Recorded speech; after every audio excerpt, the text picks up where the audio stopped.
ಮತ್ತೆ ಹೇಳ್ತೀನಿ, ತಾಳ್ಮೆಯಿಂದ ಇದೀನಿ. 2 ವರ್ಷ ತಾಳ್ಮೆಯಿಂದ ಇದೀನಿ. ಇನ್ನು 2 ವರ್ಷ ತಾಳ್ಮೆಯಿಂದ ಇದ್ಬಿಡ್ತೀನಿ. ಯಾಕಂದ್ರೆ ನನ್ನ ಹೇಳ್ಬಾರ್ದು, ನನ್ನ ಕೆಟ್ಟ ಗಳಿಗೆಯಲ್ಲಿ ಎಮ್ ಎಲ್ ಆಗಿದೆ. ಕೆಟ್ಟ ಗಳಿಗೆ ಎಮ್ ಎಲ್ ಸುಮಾರು ದಿನಗಳಲ್ಲಿ ಎಷ್ಟು ನೋವು ತಿನ್ಕೊಂಡು ಹೋಗಿ ಏನಕ್ಕಪ್ಪ ಎಮ್ ಎಲ್ ಆಗಿದ್ರೆ ಯಾಕೆ ಹೇಳಿ? ದುಡ್ಡಿಲ್ಲ. ನಾನೊಬ್ಬರಿಗೆ ಅಲ್ಲ, ಎಲ್ರಿಗೂ ಪರಿಸ್ಥಿತಿ ಹೆಂಗಾಗ್ಬಿಟ್ಟಿದೆ.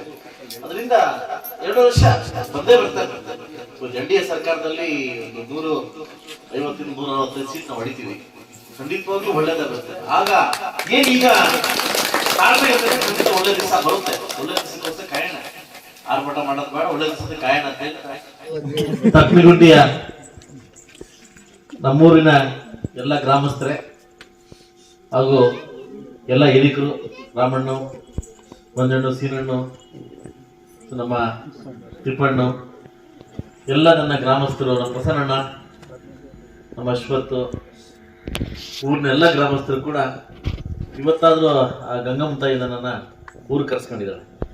ಸುಮಾರು ದಿವಸ ಬರ್ಬೇಕಂತ ಅದಾಗಲಿಲ್ಲ. ಅದು ಆಮೇಲೆ ಯಾವಾಗ ಕರ್ಸ್ಕೊಬೇಕು ಅವಾಗಲೇ ಕರ್ಸ್ಕೊಂಡಿದ್ದೆ. ಇತ್ತು ಸೆಷನ್ ಇತ್ತು, ಅದು ಮುಗಿಸ್ಕೊಂಡು ಸ್ವಲ್ಪ ಲೇಟ್ ಆಗಿದ್ದಕ್ಕೆ ಇದು ಮಾಡ್ತೀನಿ. ನಾನು ಕಳೆದ 2 ವರ್ಷಗಳಿಂದ ಕೇಳಿದ್ದೆ, ಊರಿಗೆ ಏನು ಬೇಕು ಅಂತ ಕೇಳಿದ್ದೆ.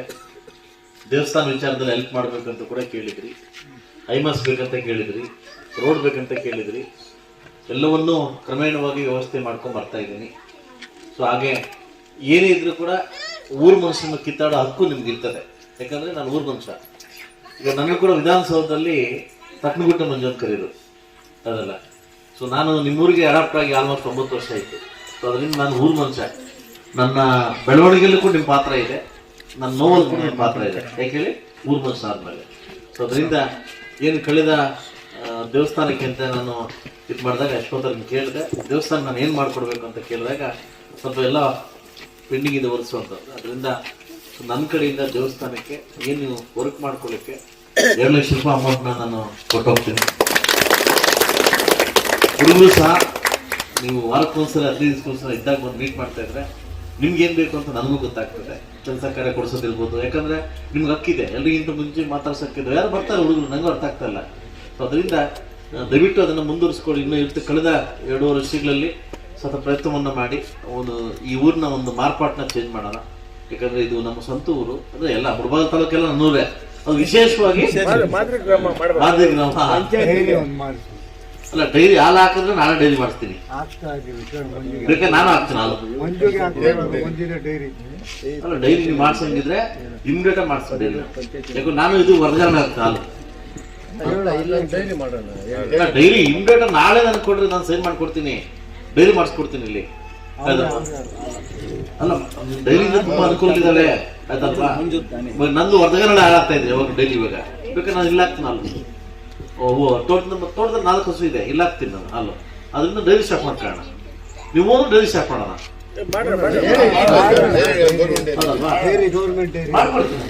ಮಾಡ್ಕೊಡ್ತೀನಿ. ಒಂದು ಅರ್ಜಿ ಹಾಕೊಂಡು ಕೊಡ್ರಿ, ಒಂದು ಅರ್ಜಿ ಕೊಟ್ಟು ಡೈಲಿ ಮಾಡಿಸ್ಕೊಡ್ತೀನಿ ನಾನು. ಹಾಲು ನಾನು ಹಾಕ್ತೀನಿ, ಡೈಲಿ ಹಾಲು ಹಾಕ್ತೀನಿ. ಸೊ ಅದರಿಂದ ಎಲ್ಲ ಗ್ರಾಮಸ್ಥರು ಕೂಡ ಅತಿ ಹೆಚ್ಚಾಗಿ ನಿಮ್ಮ ಆಶೀರ್ವಾದ ಕೊಟ್ಟು ನೆಕ್ಸ್ಟ್ ಬಾರಿ ಬರ್ತಕ್ಕಂಥ ಜಿಲ್ಲೆಯಲ್ಲಿ ನಮ್ಮ ಆರಾಧ್ಯ ದೈವ ಕುಮಾರಣ್ಣ ಮುಖ್ಯಮಂತ್ರಿ ಆಗಲಿ. ಸೊ ಮತ್ತೊಮ್ಮೆ ಇವತ್ತು ನಾನು ಮತ್ತೆ ಹೇಳ್ತೀನಿ, ತಾಳ್ಮೆಯಿಂದ ಇದ್ದೀನಿ. 2 ವರ್ಷ ತಾಳ್ಮೆಯಿಂದ ಇದ್ದೀನಿ. ಇನ್ನು 2 ವರ್ಷ ತಾಳ್ಮೆಯಿಂದ ಇದ್ಬಿಡ್ತೀನಿ. ಯಾಕಂದ್ರೆ ನನ್ನ ಹೇಳ್ಬಾರ್ದು, ನನ್ನ ಕೆಟ್ಟ ಗಳಿಗೆಯಲ್ಲಿ ಎಮ್ ಎಲ್ ಆಗಿದೆ. ಕೆಟ್ಟ ಗಳಿಗೆಯಲ್ಲಿ ಎಮ್ ಎಲ್ ಆಗಿದೆ. ಸುಮಾರು ದಿನಗಳಲ್ಲಿ ಎಷ್ಟು ನೋವು ತಿನ್ಕೊಂಡು ಹೋಗಿ ಏನಕ್ಕಪ್ಪ ಎಮ್ ಎಲ್ ಆಗಿದ್ರೆ ಯಾಕೆ ಹೇಳಿ? ದುಡ್ಡಿಲ್ಲ. ನಾನೊಬ್ಬರಿಗೆ ಅಲ್ಲ, ಎಲ್ರಿಗೂ ಪರಿಸ್ಥಿತಿ ಹೆಂಗಾಗ್ಬಿಟ್ಟಿದೆ. ಅದರಿಂದ 2 ವರ್ಷ ಬಂದೇ ಬರ್ತಾರೆ. NDA ಸರ್ಕಾರದಲ್ಲಿ 150-145 ಸೀಟ್ ನಾವು ಹೊಡಿತೀವಿ. ಖಂಡಿತವಾಗ್ಲೂ ಒಳ್ಳೇದಾಗುತ್ತೆ. ಆಗ ಏನೀಗ ತಾಳ್ಮೆ ಇರ್ತದೆ, ಖಂಡಿತ ಒಳ್ಳೆ ದಿವಸ ಬರುತ್ತೆ. ಒಳ್ಳೆ ದಿವಸಕ್ಕೋಸ್ಕರ ಕಾಯೋಣ.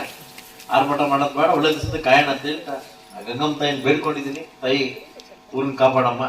ನಮ್ಮ ಊರ ದೇವತೆಗೆ ಇವತ್ತೊಂದು ನೀವು ಆಶ್ರಯ ಮಾಡ್ಕೊಟ್ಟ ಊರಲ್ಲ, ಊರನ್ನ ಕಾಪಾಡು, ಯಾರಿಗೂ ತೊಂದರೆ ಆಗ್ದಂಗೆ ವ್ಯವಸ್ಥೆ ಮಾಡಮ್ಮ ಅಂತ ಹೇಳಿದ್ರೆ, ನಾನು ಕೂಡ ಒಂದು 3 ತಿಂಗಳಿಗೊಂದ್ಸಲ 4 ತಿಂಗಳಿಗೊಂದ್ಸಲ ನಾನು ಇದ್ದಾಗ ಬಂದು ಹೋಗ್ತಾ ಇರ್ತೀನಿ. ನನ್ನ ಸಂಪರ್ಕ ನಾನು ದಯವಿಟ್ಟು ಹೇಳ್ತೀನಿ, ನಾನು ಮತ್ತೆ ಹೇಳ್ತೀನಿ, ನಾನು ಯೂಸ್ ಮಾಡ್ಕೊಳ್ಳಿ. ನಾನು ನಿಮ್ಮೂರ ಮೇಲೆ ಯೂಸ್ ಮಾಡ್ಕೊಳ್ಳಿ. ಯಾಕೆ ಬೇರೆಯವ್ರಿಗೆ ಮಾತಾಡಕ್ಕಾಗಲ್ಲ. ನಿಮ್ಮೂರು ಹೇಳ್ತೀರಿ, ಯೂಸ್ ಮಾಡ್ಕೊಳ್ಳಿ. ಹುಡುಗರು ಕೆಲಸ ಕೊಡ್ಸೋ ಆಗಿರ್ಬೋದು, ನಿಮಗಾಗಿರ್ಬೋದು, ದೇವಸ್ಥಾನ ವಿಚಾರ ಆಗಿರ್ಬೋದು, ಮೀಟ್ ಮಾಡ್ತಾ ಇರ್ಬೇಕು. ಅದರಿಂದ ಸೊ ನಾನು ತೆಲುಗು ಗಾಡಿ ಅಡಗ ನಮ್ ಕೂಡ ಪೆಟ್ಟಿಲ್ಲ. ಅಡಗಲ್ದೆ ಹಂಪುಡೆಪೇಟೆಲೆ. ಅದರಿಂದ ಗೊತ್ತಾಗಬೇಕು, ಅದರಲ್ಲಿ ಒಂದು ಯುವಕರು ಸಂಘ ಮಾಡ್ಕೊಂಡು ಇಲ್ಲ ವಾಲಿಬಾಲ್ ಟೂರ್ನಮೆಂಟ್ ಇನ್ನೊಂದು ಪಾಠ ಪ್ರದೇಶ ಮಾಡ್ಕೊಂಡಿದ್ರೆ ಯುವಕರು ಕೂಡ ಒಗ್ಗಟ್ಟು ಬರ್ತದೆ. ಸೊ